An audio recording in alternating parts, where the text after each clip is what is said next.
bem-vindos a mais uma aula, né, do nosso curso de Fisiologia, baseado no Tratado de Fisiologia Médica de Guyton e Hall, né, atualmente escrito pelos irmãos Hall.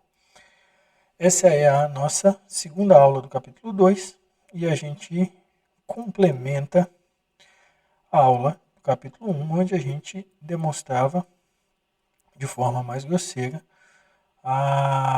os componentes, né, formais, vamos dizer assim, do espaço intercelular. A gente deu uma visualizada geral nas membranas, nas proteínas tubulares que formavam os esqueletos, nas delimitações entre diversas organelas membranosas, membrana plasmática e membrana nuclear. Né? De forma mais geral, totalmente focado na questão formal, né? Na forma que uma célula tem ao ser observada ao microscópio, seja um microscópio óptico, onde eu diferencio uma porção citoplasmática de uma porção nuclear, né? E um microscópio eletrônico, onde eu posso compreender de forma mais geral quais são as estruturas presentes no conjunto do citoplasma em geral, dentro do núcleo.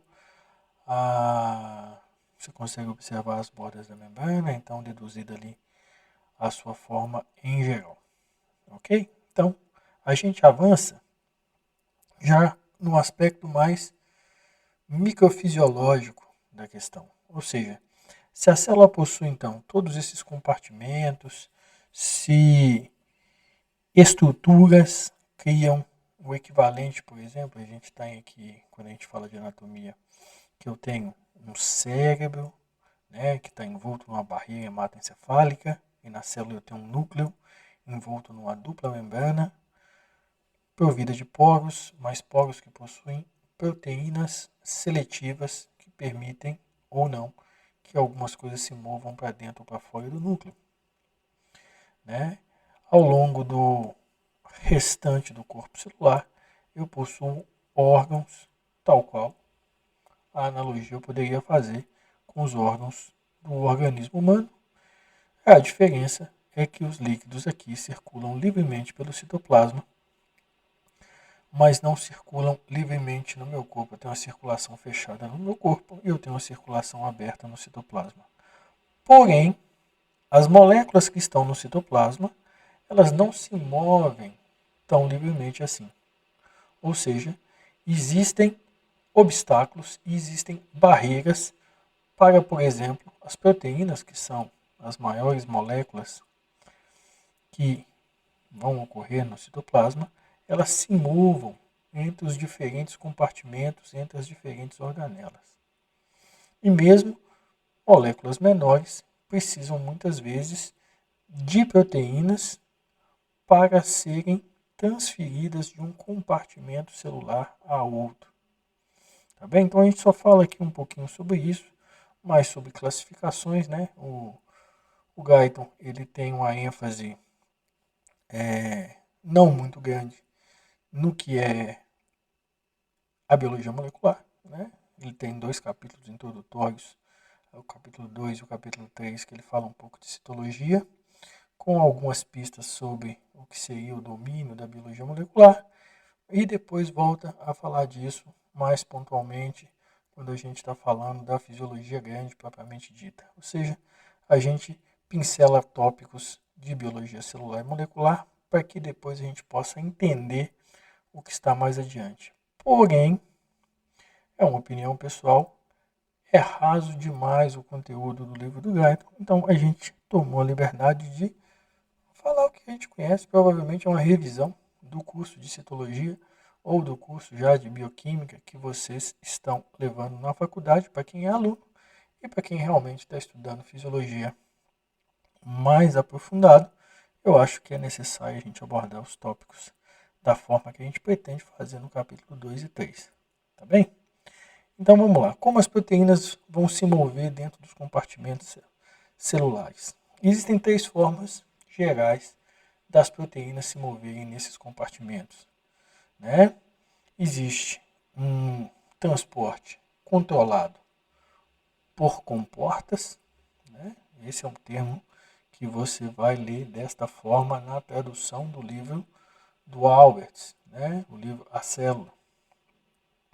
A translocação de proteínas através das membranas, dos compartimentos membranosos da célula, né? Mitocôndria, peroxissomos, lisossomos e principalmente o retículo endoplasmático. E, por fim, o transporte vesicular dessas proteínas. Então, se a gente tivesse que fazer um mapa, né, eu acho que seria ideal fazer um mapa de como é que essas moléculas se movem, né, e de onde para onde elas podem mover. Eu acho que a primeira coisa que a gente teria que delimitar é o, perdão, caneta, é o citosol, né? Citosol por quê? Porque a gente está referindo então a esse meio de circulação aberto mais amplo, do qual a gente fez referência analógica ao nosso sistema de circulação fechado. Porém, no caso, ele é aberto, né? Com quem que o citosol se comunica, né? As proteínas que estão no citosol, até onde elas podem ir? Elas podem ir até o núcleo, claro, né?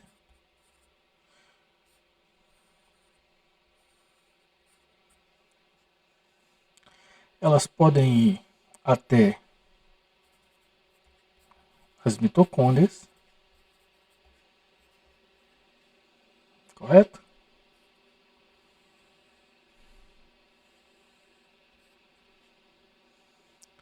Elas podem ir até os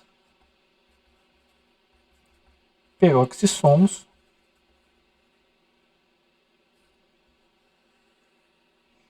ok? Os peroxissomos possuem, e a gente vai ver essa organela em detalhes nas próximas aulas, proteínas capazes de bombear para dentro da vesícula substâncias que estão no citosol. Então, ou seja, vamos colocar aqui por classificação. Depois eu dou uma explicadinha melhor aqui.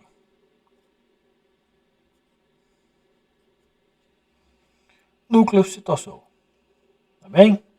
Então isso aqui é o que a gente classificou de transporte controlado por comportas, né? Pelos poros da carioteca. Ok? Vamos colocar aqui de azul. De azul. A relação entre o citosol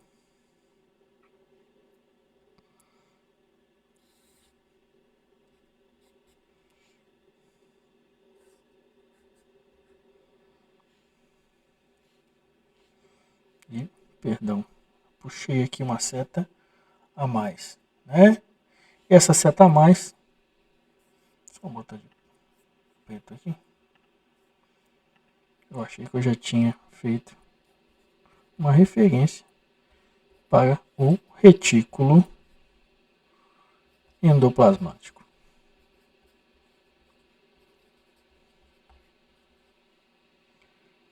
Tá bem? Então, retículo endoplasmático, de forma geral, a gente tem dois. A gente tem o rugoso e a gente tem o liso. Tá? Então, a gente fala de todos esses retículos. Ok?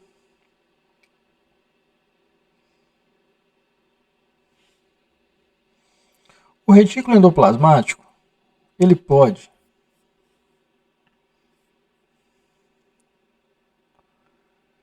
transferir para os peroxissomos. Vamos deixar de azul mesmo. Vamos deixar de azul.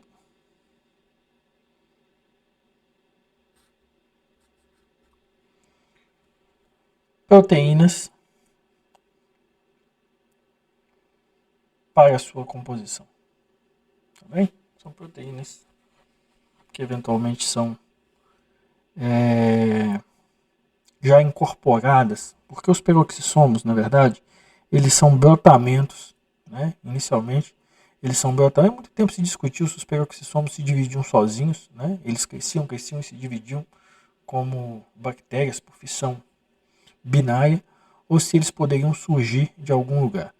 E hoje se sabe que eles podem brotar do retículo endoplasmático, bem como eles podem também sofrer uma fissão e se transformar em mais peroxissomos. Ok? Então, a transferência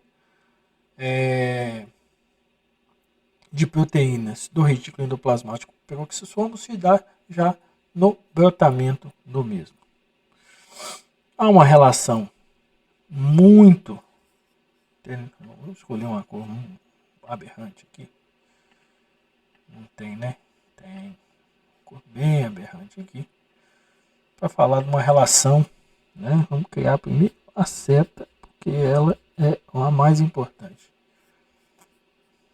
para a nossa questão aberrante, que é a relação já clássica do complexo de Golgi com o retículo endoplasmático.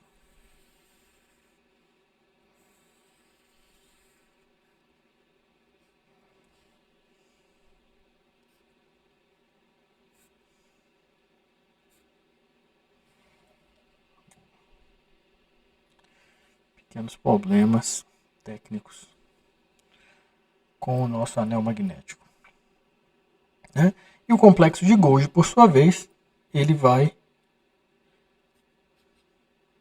se comunicando com os endossomos primários, né? Que são aquelas estruturas, aqueles corpos que são gerados e mantidos dentro da célula, né? Podia ter uma outra coisinha, né? Mil desculpas aqui, ó. Vamos colocar lá. A gente está falando do complexo de Golgi, tudo referente ao complexo de Golgi. A gente vai deixar nessa cor aberrante aqui. Tá bem? Então, os corpos que contêm proteínas originados do complexo de Golgi que permanecem dentro da célula são os endossomos primários. Bem como eu tenho corpos que vão ser... Já não está saindo mais. A gente vai ter corpos que vão levar proteínas ou outras substâncias para fora das células, né? São as vesículas secretoras, né? Então, as vesículas secretoras mandam material para o meio extracelular, né? Então, isso aqui é... Essas cores aqui estão me aborrecendo, eu estou arrependido de tomá-las, né? Elas mandam material para o meio extracelular, né? Para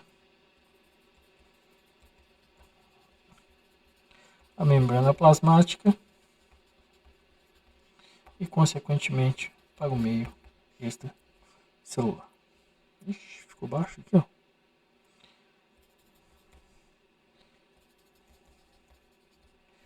Membrana plasmática. Okay? Então é para aqui.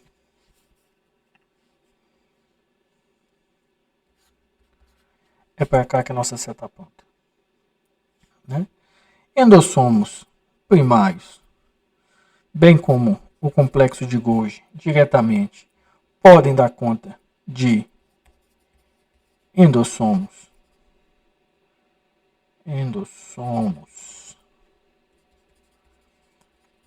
tardios, e os endossomos tardios são as vesículas que dão origem aos lisossomos. Então, temos aqui mais ou menos um mapa. Aí eu vou, só lembrando, é só por conta dessa imagenzinha linda aqui, que a gente vai voltar com nossas cores aberrantes. Tá bem? Então, aqui, aqui e aqui e aqui. Tá?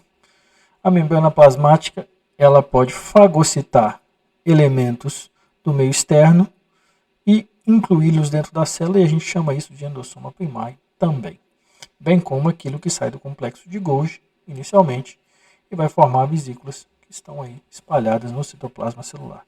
Tudo isso a gente vai dar um nome genérico, grosseiro, de qualquer forma, para os corpos primários observados no citoplasma. Tá bem? Então, o que a gente tem aqui? Basicamente, a gente tinha dito, existem 3 tipos de transporte de proteínas nas células. Existe o tipo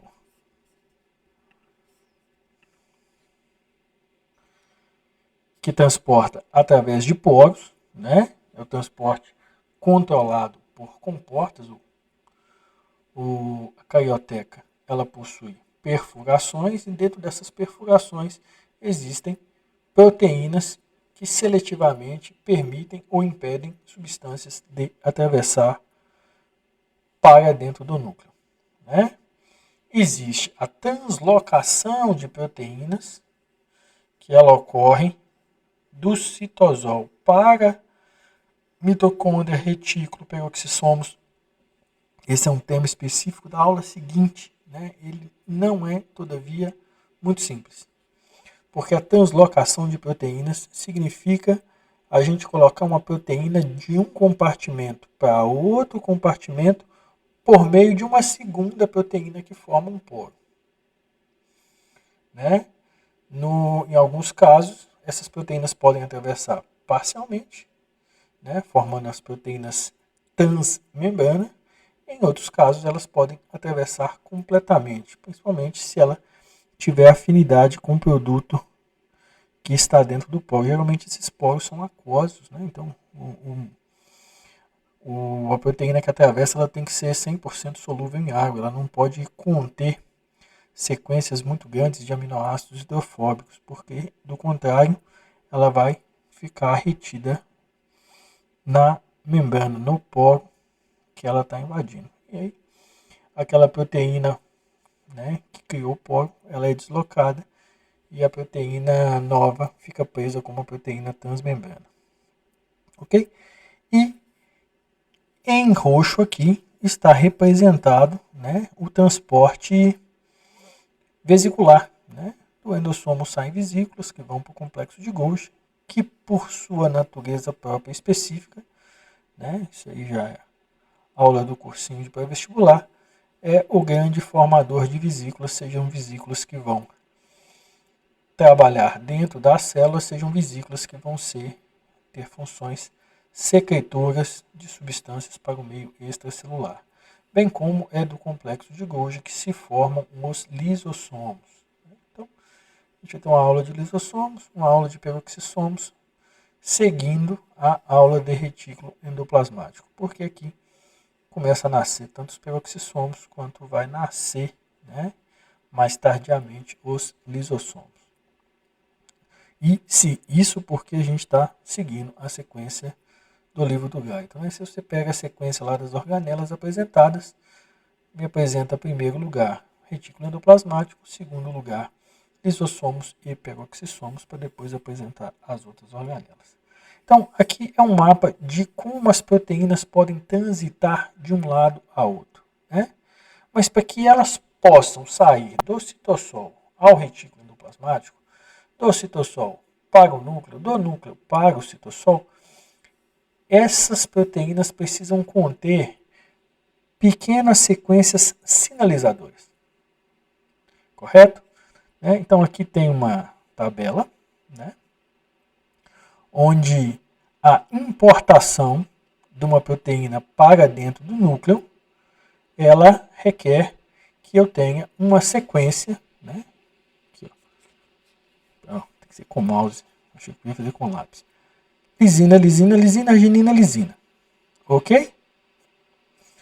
Para exportar do núcleo, eu tenho uma sequência de metionina, glutamato, glutamato, leucina e aí por diante. E essas sequências, elas são diferentes para cada um dos compartimentos, né?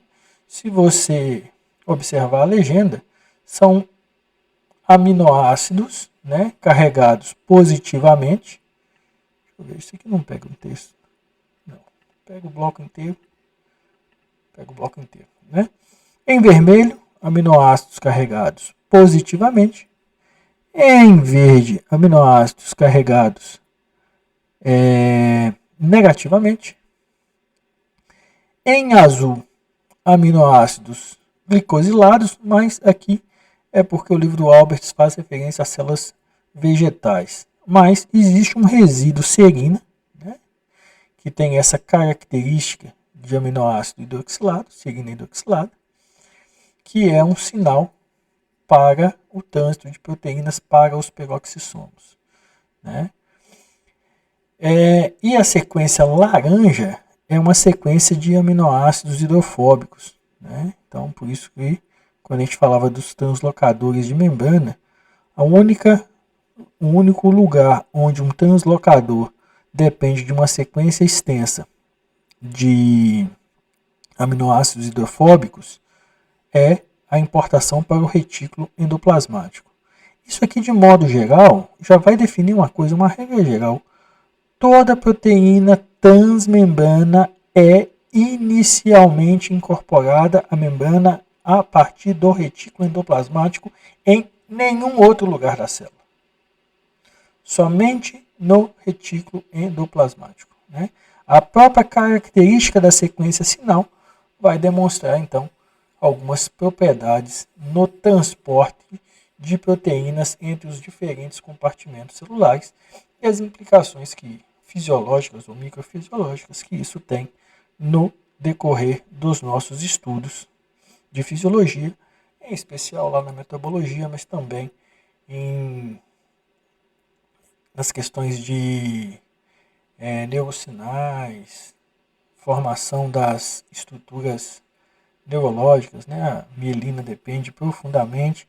Na verdade, quando você vai reduzindo situações grandes, né? Ou investigando, eu estou investigando a contração muscular.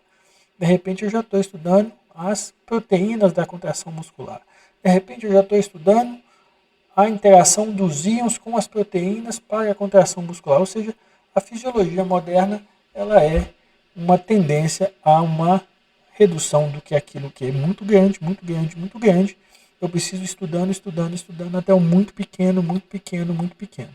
Se eu vou estudar o que é muito pequeno, não existe possibilidade de eu evitar de entrar nesses pormenores, por exemplo, igual a gente fala agora, de como moléculas transitam nessa estrutura, né, altamente compartimentada, que é a célula, e que existem, digamos assim, barreiras para o movimento de moléculas nessas estruturas.